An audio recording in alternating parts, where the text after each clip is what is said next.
가지 일들을 거치고 여러 가지 이야기를 나눈 뒤에도 내 생활에는 큰 변화가 생기지 않았다. 도보들살이를 가지 않은 것 말고는 이동학습도 평범하게 참여했고 다른 친구들, 후배들과도 잘 지낸다. 하지만 나에게 확실히 영향은 주었다. 이제는 자살충동이 찾아온다고 해도 혼자 울거나 자책하면서 넘기지 않고 주변 사람들에게 말하며 정신과의 도움을 받을 수 있고 힘들면 의지해도 된다는 이야기를 해주는 사람도 많다. 그저 이것만으로도 든든해져서 앞으로도 안 좋은 생각들을 잘 이겨낼 수 있을 것 같다. 물론 아직 몇 개월 채 되지 않았기에 조금은 더 지켜봐야겠지만 내 마음과 상태가 좋아진 것만은 확실하다. 이런 변화들은 이동학습 생활에서도 아주 잘 느끼고 있다. 이전까지는 하루 한 번 약을 먹으면서도 자살충동이 찾아오는 일이 잦았지만 이동학습에 와서 규칙적인 생활을 하며 새로운 환경에서 수업을 하고 선생님들과 친구들에게 많은 말들과 위로를 받으며 약을 먹는 주기가 이틀에 한 번으로 바뀌었음에도 충동이 잘 찾아오지 않게 되었다. 오기 전에는 이동학습에 오기 매우 싫어했지만 실제로 와서 생활을 하니 이 생활과 함께 지내는 사람들에게 도움과 영향을 많이 받은 것 같다. 실제로 알게 된 점은 나는 실수에 굉장히 예민하다는 거다. 내가 식사를 한 번을 하며 30분 늦게 식사를 만든 적이 있었는데 그런 상황에서 별로 큰 실수가 아님에도 스스로를 엄청 자책하고 무언가 큰 잘못에 진 것처럼 행동을 하는 경우가 있었다. 이런 상황뿐만 아니라 나의 실수로 인해 일주일 지주장이 가면 그거로 스스로 스트레스를 엄청 받고 많이 힘들어했다. 이런 모습들이 이동학습 초반에도 많이 보였는데 그런 상황에서 실수는 누구나 할 수 있고 내가 다른 사람과 비교를 하는 모습에 대해 정리하고 돌아보니 마음이 좀 편해졌다. 앞으로는 무엇을 하든 실수해도 괜찮다는 마음을 좀 더 가져 실수에 대해 예민하게 구는 모습을 줄여나가야겠다. 이동학습에서의 자기정리에서 좋았던 점은 정리가 되면 될수록 스스로를 알게 되는 것이다. 들3일 때와는 다르게 이번 이동학습에서 나는 조금 더 자존감과 자신감이 늘었다. 이동학습 일주일부터는 나를 좀 더 챙기면서 감정유이 조금은 줄어들었고 무슨 일을 할 때에도 전보다 걱정이 줄어들어 좀 더 자기에게 긍정적이게 되었다. 기대했던 만큼 좋았던 것은 진로 수업과 격투이다. 진로 수업을 하거나 진로 수업 숙제를 하는 경우에는 나의 고민을 생각하고 말할 수 있어서 좋았다. 진로 수업을 하면서 내 얘기를 많이 했다. 나는 처음 보는 사람에게 다가가는 게 특히 다른 사람보다 어려웠었다. 최근에는 잘 나아지고 있었고 나름 잘 다가간다 생각했다. 근데 왜인진 모르겠으나 여전히 이 부분을 바꾸고 싶은 마음이 남아있었다. 그런데 달님이 자기가 바꾸고 싶은 점이 있다는 것만으로도 자신을 잘 아는 것이니 앞으로도 잘 해낼 것 같다고 해주셨다.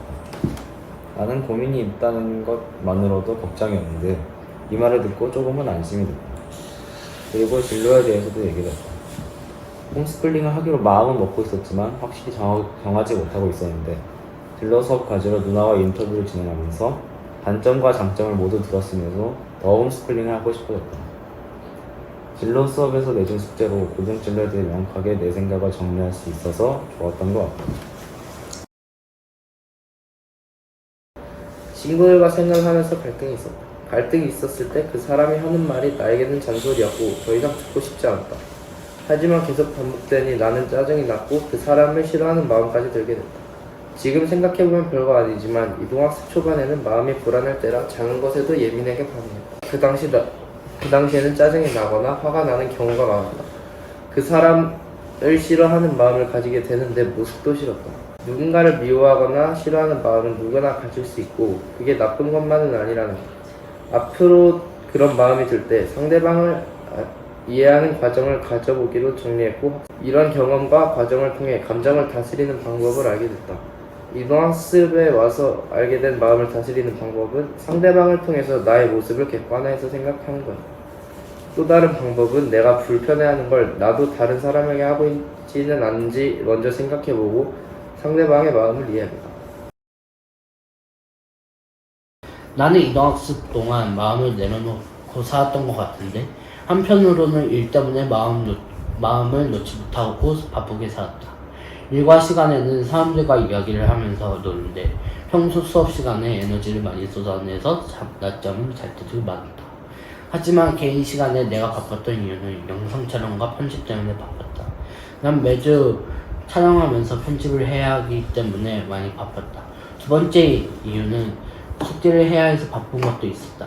내가 미리 안해 바빴다. 하지만 제일 바빴던 이유는 내 자유도 만끽해야 해서 제일 바빴던 것 같다. 난 유튜브 보는 것이 제일 중요해서 이것 때문에 시간을 많이 허비했다. 이동학습에 와서 지금까지 내가 사고를 쳤던 적도 있지만 친구들과의 추억들이 많이 생겼다. 내가 참기름을 깨트린 적도 있고 친구가 공포 영화를 보고 후유증이 심해 같이 잤던 적도 있다. 그리고 정우가 운이 안 좋다는 것도 이동학습에 와서 알았다. 그리고 내가 떡을 만들 때 설탕인 줄 알고 소금을 3숟가락 넣어서 딴 떡을 만들 때도 있었다. 이것 말고도 기억에 남는 일들이 많이 있고 난 추억이 많이 생겨서 기분이 좋다. 내가 생각하는 이동학습은 선생님들과 친구들이랑 함께 하루하루를 알차게 살아가는 생활이 이동학습이라고 생각한다. 집, 학교 생활하고는 완전히 다른 공간에서 하루 종일 친구들과 선생님들이랑 같이 지내다 보니까 알차게 시간이 지난다. 나는 이동학습이 하루하루 지날 때마다 힘들지만 시간이 지날 때마다 아쉬움을 느낀다.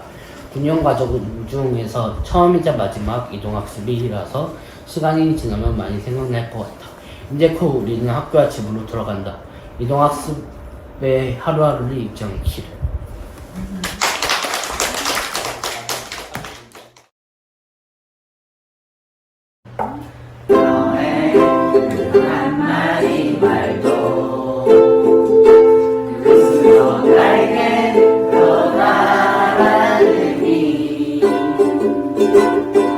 너의 그 작은 눈빛도